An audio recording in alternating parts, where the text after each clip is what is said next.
Hi guys, sorry for the rough appearance, but it's currently 3 a.m. and I cannot fall asleep. So just like many girls probably do, if I'm not gonna sleep, might as well do a fashion show. Right now I'm wearing like this skirt. A long time ago, like a couple months ago, I stole like this thing from my mom. Apparently it was like one of those like Chinese bras, but it's like really pretty. I'm gonna show you right now, but this is it. Isn't that fucking sick? And I've wanted to wear it as a top for a really long time now, but like nearly impossible to maneuver around my body and do it so that I don't flash somebody. But there's a way that I really want to wear it. There's the actual way to wear it, in which this top part creates kind of like this type of neckline, but I don't really like that. I kind of want it like straight across. So I want to change it so that it kind of looks like this. The top part has no straps to keep it tight around like my bust. So all I'm gonna do is add some straps to this, and then hopefully I can turn this into a wearable top that won't flash somebody. The plan is fairly simple. With the original neckline, I'm just gonna take off this loop as well as this loop, the string, and then I'm gonna attach 2 loop areas on the either side right here. So that way when I tie it, there can be 1 string, 2 string along my back. That's basically it. So the first thing I'm gonna do is I'm gonna put it on my body, and then I'm gonna see where I want the strings, because it's gonna have to pull like right here. Okay, this is what it currently looks like on. Obviously you can see, but this is the back, and this is the bottom part where it creates like this nice V shape.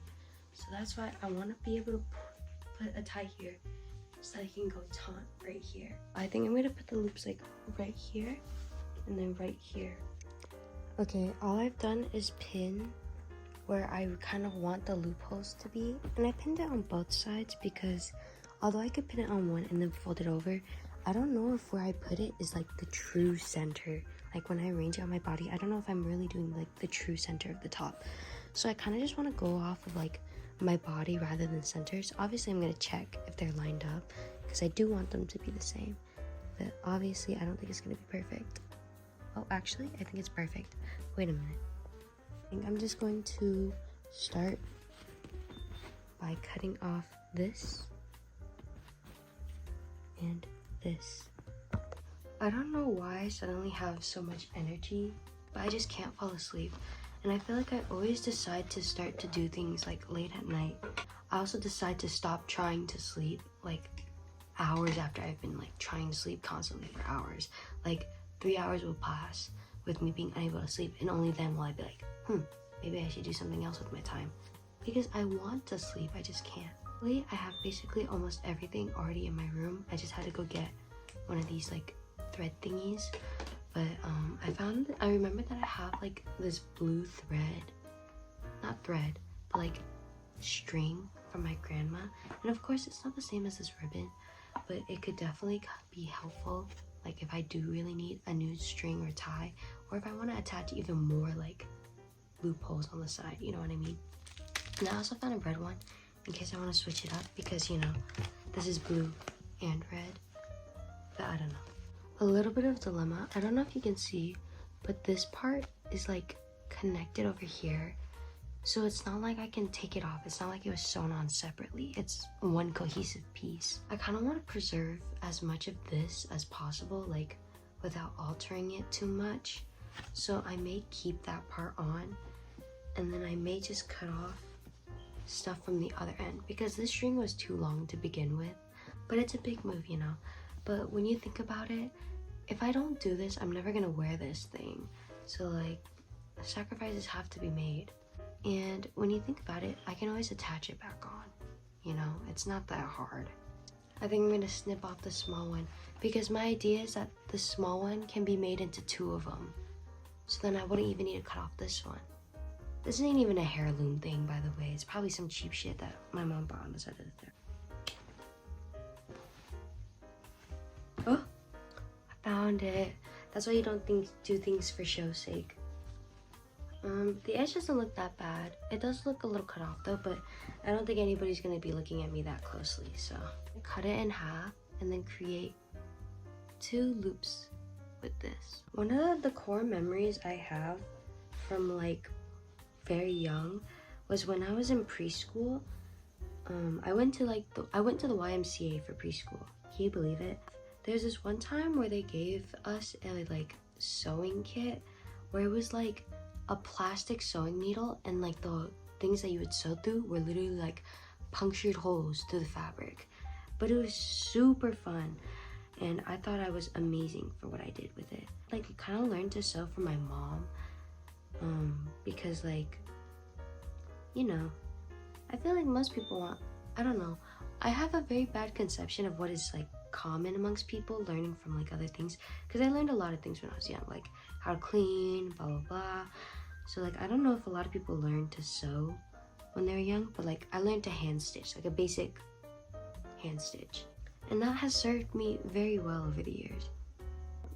I poked myself. God damn it. She's attached. I kind of attached it on the underside so that it would hide the seam. Okay, I did a mock fitting, and so far I think it's going to work. So I think I'm gonna attach these two little loops. I'm just gonna use black thread because that's what was used on the original project.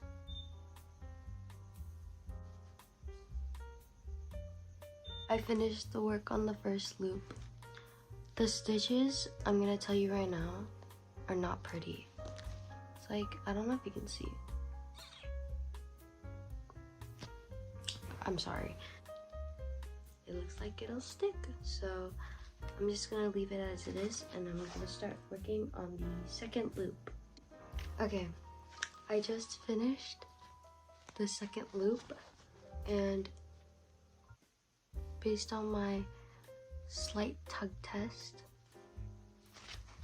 I just have to be a little bit careful. Since I already did it, I'm just gonna cut this off. So now we have string down here, loop up here, second loop up over here, and then another string down here, and then the bottom will be left alone.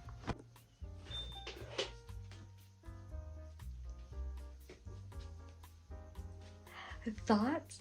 Opinions? It worked out exactly as I thought it would. The back, overall, everything turned out exactly as I wanted it to. Now that I finished making the top, the real plan is in action, which is to post myself on Instagram, which means I need to do my makeup. Thought it was over? Ever since I dyed my hair, I have not made a single post with this hair on my Instagram, which would be criminal to keep it that way. And so I am determined that today I'm going to post on my Instagram. This is gonna serve as an updated makeup routine because I actually made a lot of adjustments to it that weren't there before. I think a big goal for me is that I'm always going to aim to achieve like that no makeup look. I like I get more insecure when I have a lot of makeup on, and that's just not something I want to live like. I think it's really important to be comfortable in your own skin, which I am fairly comfortable in my own skin. That's why I don't really care to wear makeup that often. But when I do, I wanted to make sure like I feel like myself. And like a big problem I've always had is that whenever I get dressed up, I feel like I saw a TikTok where it's like, oh, when you feel like, instead of feeling beautiful, you feel like an ugly person trying to look pretty. That's how I've always felt. And I've never been comfortable with my appearance, especially when I try. I always felt like I looked weird or I looked off.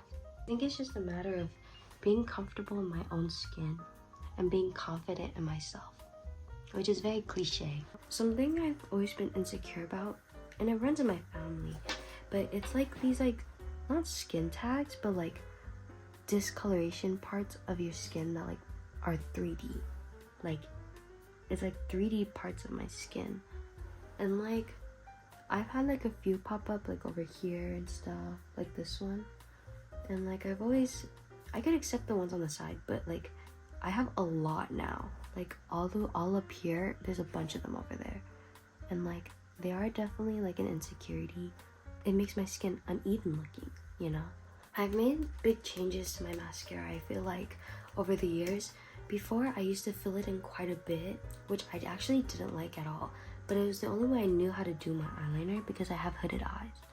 But now, I find that I'm able to do just a little line that follows the shape of my eye and then wings out a little bit, which I really like.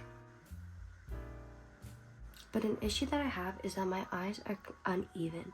Like when I open this one, a lot more of my eyelid is showing compared to when I do this one. So in this one will always look like my eyeliner fills it out a little more, even though I draw them the same.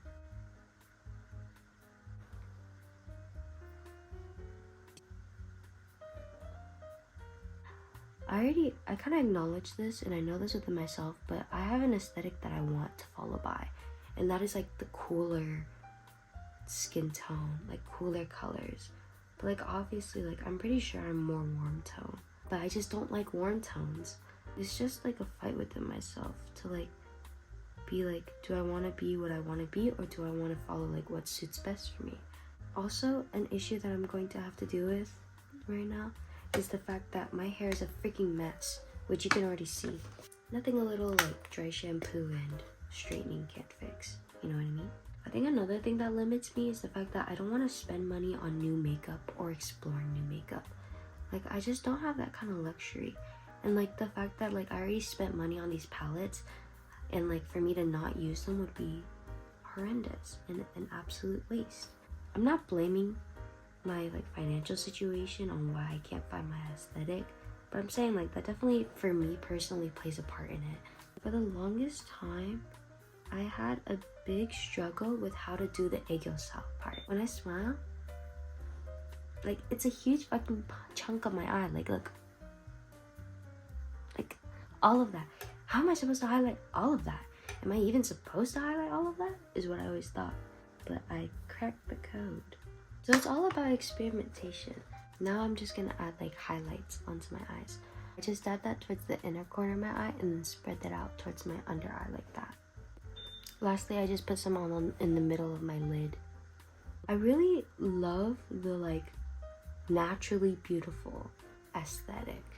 It's like those girls who like, they don't need makeup to look fucking good. Like the most they do is like a matte polish, not matte polish, a matte like matte shadow, maybe a little bit of eyeliner, but just very, very natural.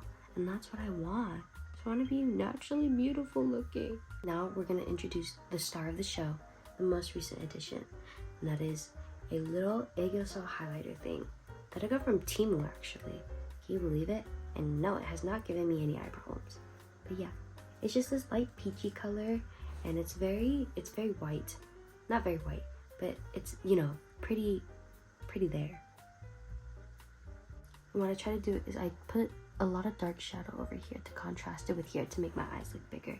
I naturally have like, I don't know what that is, what it's called, but like it's like a little line under my eye, and I just draw over that. So like the line part, or I draw above it so that the line part is still kind of there.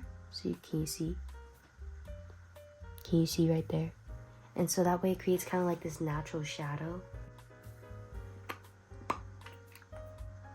I've had a lot of trouble finding a lip shade that I think suits me really well.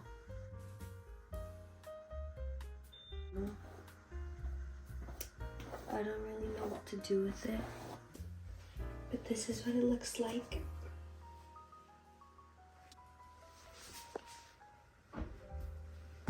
Hopefully my Instagram post goes successful and I don't hate all these photos that I took, or else I just wasted a lot of time. Okay, bye.